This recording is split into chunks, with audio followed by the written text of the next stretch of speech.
Did you notice the title? It's No One's Fault. If we're philosophical today, that's what we're going to talk about. Yam asks, what does my title mean? Okay, so this is a mantra. It's a new mantra. I'm trying it on. It's nobody's fault. It's reminding me and perhaps you to, just take risks sometimes and do stuff that you're scared to do. Because even if it turns out the way you don't want, it's definitely not your fault. It's nobody's fault, so it can't be your fault. This is similar to a mantra that I had that I've been talking about on stream for, the last while, which is there is no story. There's no objective, true story. And that each of us, we transcend story. What started me on this mindfulness journey? Well, I was trying to save the world. I have some, there is no neutral. Wow. I need to think about that. All of our world lenses are different. It is crazy. We assume that it's the same. And we do live in the same reality, as far as I can tell. The one reality that connects us. So we do have shared reference point. But yeah, our minds build the world very differently. None of us can see the objective reality. There's a question as to whether objective reality even exists. There is no view from nowhere. I always bring up McGilchrist, but he argues pretty convincingly about there not actually being a view from nowhere. And every perspective has a perceiver. This book is called The Master and His Emissary. This is a book from, first published in paperback 2010.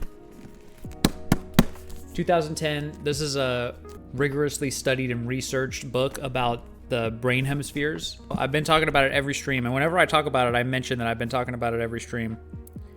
But it's because we were talking about it, someone brought up objective reality. I don't know, I'm kind of questioning whether that exists.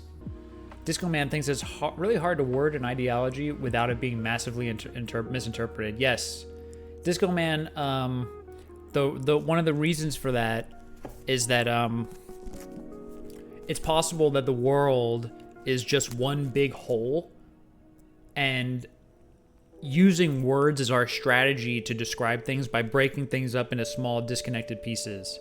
And so it's possible that why we can't explain things in words is because words, they don't really build up to any whole, or it's difficult to do that. And great stories give us a sense of a whole that the words are describing. But I do know, Sadhguru, I did get inner engineering on Audible.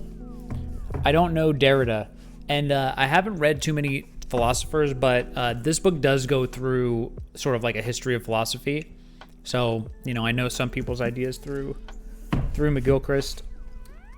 And then I'm also big into like ancient Indian philosophy. Bhagavad Gita is an ancient genius piece of writing. And then this book is it was hard for me to get. I think I got it on Amazon, but I think it had to be used. Practical Guide to Know Yourself, Ramana Maharshi, legend. Who am I? The Gita makes me feel almost sad that so much deep, profound wisdom has existed and people have already grasped that really doesn't exist in popular consciousness. Did I ever think about writing a book? I have thought about it, but you got to start somewhere. Yeah, I have read Finite Infinite Games. I was thinking about having it on the bookshelf so I could pull it out as a prop. I've mentioned it a few times, and I think that it's a great book to read. And I've said that smarter people than I think it's a really intelligent, interesting, deep book. True, I should just write a book about Genesis. It could be some people don't even need to hear this because they don't think that things are their fault, but I tend to think that a lot of things are my fault. I think it's different like experiences as a kid. Disco Man saying I get how people are a product of their environment and parents, and Gingishi says we're a product of our environment. I think that in my environment growing up, I learned to think that outcomes were my fault and I kind of caused them in a sense when that's not true. I think, Peter, you're right to say that it's recognizing that not everything is in your control. I think a lot of people overblame themselves. Someone asked earlier about stress reduction tactics. I think my stress reduction method has been all of these things put together. Realizing that there's no one true objective story of who I am. That was big for me. Peter just hit the nail on the head there. Our culture is very blame heavy. So I was trying to think about who am I? And there's a bunch of... to answer that question, I feel like the answer always takes the form of some story or another. And I realized that there are stories that other people can tell. For example, Scar's a self-obsessed a-hole who only talks about himself on commentary and will not let go of that he got 6 of Genesis or whatever. And I'm trying to understand, like, is that me? And then other people might have a story that's much more... paints me in a much more positive light. And then I might have a story that other people don't see. And, like, there's all these stories about me, and which one is, like, true? That was kind of what I was really wrestling with. Am I a good husband? Am I a good parent? Am I a good person? And I'm going to tell you the truth. I was feeling very stressed out. I started this year with I'm done smoking that dope. I'm done with it. But it was like January 23rd or something, and I was so stressed. And those thoughts were all in my head. I was really wrestling with it. And smoking really helped me with stress for a time. Now I'm back trying to drop it again, and I'm sort of dropping it again. But anyway, that day it was just too much, and my homie smoked me out, and it hit me like a wave.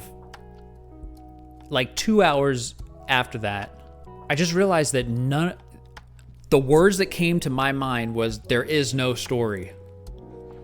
And that phrase just started shattering or undermining each of those different stories.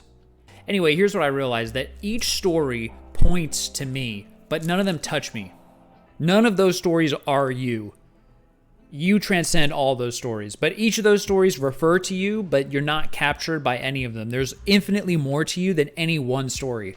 Even if you added every possible story about you together, they would not even touch one bit of your essence, your essential nature. So that all hit me in a flash as I was wrestling with the question, who am I, and struggling with story-based answers to that question. The question transcends words. And that's why I think, this is my belief now, why the Zen Buddhist koans are, like, they're designed, I think, to dissolve these questions as opposed to answering them. You don't need an answer to questions that you can just, like, you can kind of, like, dissolve the question itself. What do you think about that? It's kind of crazy.